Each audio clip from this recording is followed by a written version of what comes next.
الحمد لله رب العالمين، الصلاة والسلام على سيد الأنبياء والمرسلين۔ محترم حاضرین، آج ہم اس عظیم ہستی کا تذکرہ کرنے جا رہے ہیں جس کی آمد سے انسانیت کو ہدایت ملی، جن کے اخلاق نے دلوں کو جیتا اور جن کی سیرت قیامت تک کے لیے انسانوں کے لیے بہترین نمونہ قرار پائی۔ اللہ تعالیٰ نے قرآن مجید میں ارشاد فرمایا،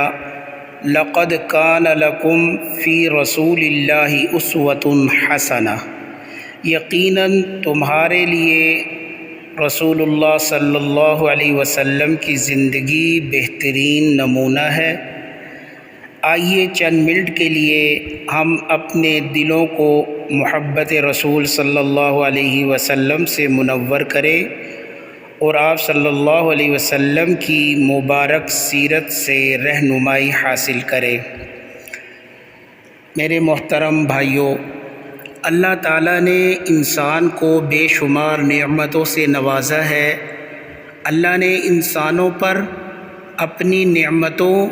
اور احسانات کی اس قدر بارش فرما دی ہے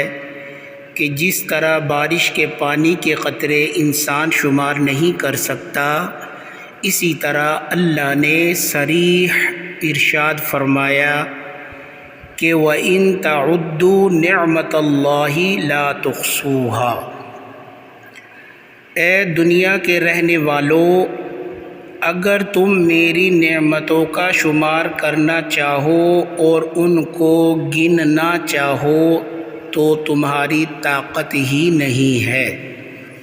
کہ تم ان کو شمار کر سکو۔ اللہ تعالیٰ کا نعمتوں کا شمار کرنے کی نفی سے معلوم ہوتا ہے کہ اعداد تو ختم ہو سکتے ہیں،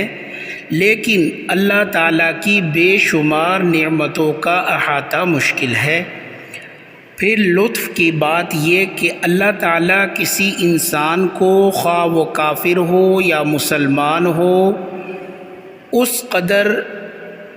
بے شمار نعمتیں عطا کرنے کے بعد بھی احسان نہیں جتلایا کہ اے دنیا والوں یا اے انسانوں،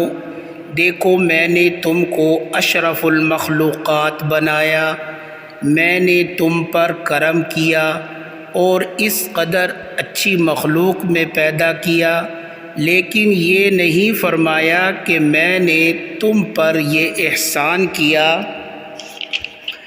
پھر تھوڑا سا آگے چلیں، اللہ تعالیٰ نے ہر انسان کو پیدا کرتے وقت اس کی تخلیق کو ایسا بنایا کہ وہ بھی بذات خود اپنی جگہ احسان والی تھی، لیکن یہ احسان بھی نہیں جتلایا کہ میں نے تیری تخلیق، تیرے پیدائش کے وقت تجھ پر یہ احسان کیا کہ تیرے ہر عضو کو جہاں مناسب تھا وہاں ہی لگایا اور وہاں ہی اس کو رکھا، جس سے تیرا جسم نہایت ہی حسین اور خوبصورت نظر آتا ہے۔ دو آنکھیں چہرے پر سامنے لگا دیں اور درمیان میں ناک کو پیدا فرما دیا۔ اگر میں ایک آنکھ ناک کے ساتھ پیدا کر دیتا اور اس کی جگہ کان لگا دیتا اور کان کی جگہ آنکھ لگا دیتا تو باقی تیرے سارے اعضاء مکمل ہوتے، تو پھر بھی تیرا جسم بھدا لگتا، یا کان کی جگہ ناک یا ناک کی جگہ کان لگا دیتا تو بھی تیری خوبصورتی میں کس قدر قباحت اور بھیانک پن آ جاتا۔ اور میں اس پر قادر ہوں، اس لیے تو فرمایا لَقَدْ خَلَقْنَا الْإِنسَانَ فِي أَحْسَنِ تَقْوِيمٍ کہ ہم نے انسان کو مناسب خوبصورت طرز پر پیدا کیا ہے، یعنی جہاں جو اعضاء مناسب تھے وہ وہاں پر لگا دیے ہیں، اس کے برعکس نہیں کیا۔ خدا کی قسم، انسان کی تخلیق پر نگاہ ڈالیں تو آدمی سوچنے کے بعد پریشان ہو جاتا ہے کہ اللہ تعالیٰ اگر ان اعضاء کو ایک دوسرے کی جگہ پر لگا دیتے تو کیا بنتا، لیکن اتنا بڑا احسان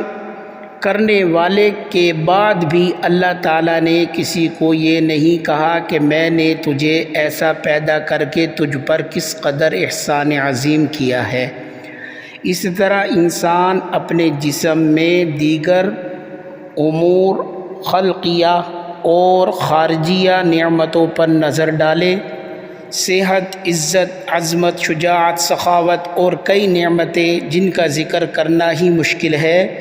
انسان کی طاقت سے باہر ہے، لیکن اللہ تعالیٰ نے اس پر بھی کسی کو متوجہ نہیں کیا کہ میں نے تم پر احسان کیا ہے۔ تو اب صرف سوچنے کی بات یہ ہے کہ اللہ تعالیٰ نے اس قدر بے حساب بے شمار نعمتیں نوازنے کے بعد بھی کسی جگہ کسی نعمت کا احسان نہیں جتلایا یا بتلایا، لیکن خالق کائنات کی تخلیق محمد الرسول اللہ صلی اللہ علیہ وسلم پر قربان جاؤں کہ اس احسان کو نہ صرف جتلایا اور بتلایا بلکہ تاکیدات کو ذکر کرنے کے بعد اس طرف توجہ دلائی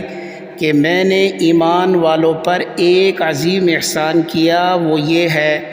کہ لقد من اللہ علی المؤمنین اذ بعث فیہم رسولا من انفسہم، میں نے ایمان والوں کو محمد الرسول اللہ صلی اللہ علیہ وسلم جیسا عظیم نبی عطا فرمایا، یا اشارتاً یہ کہ میں نے احسان کیا ایمان والوں پر کہ ان کو محمد الرسول اللہ صلی اللہ علیہ وسلم کا امتی بنایا۔ پس پورے قرآن میں پوری شریعت پر آپ غور فرمائیں تو آپ اپنی ریسرچ کے بعد بھی بتلا نہ سکیں گے کہ حدیث میں آتا ہے حضور صلی اللہ علیہ وسلم نے فرمایا اللہ تعالیٰ نے کم و بیش 1,24,000 نبی علیہ السلام پیدا فرمائے، اور قرآن میں فرمایا منہم من قصصنا علیک ومنہم من لم نقصص علیک، ہم نے بعض نبیوں کے واقعات و حکایات قرآن پاک میں آپ صلی اللہ علیہ وسلم پر واضح فرما دیے اور بعض کے نہیں۔ باقی موقع ملا تو انشاءاللہ اگلی ویڈیو میں ذکر کروں گا۔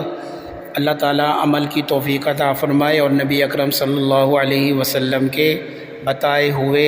طریقوں پر چلنے کی توفیق عطا فرمائے۔ جزاک اللہ۔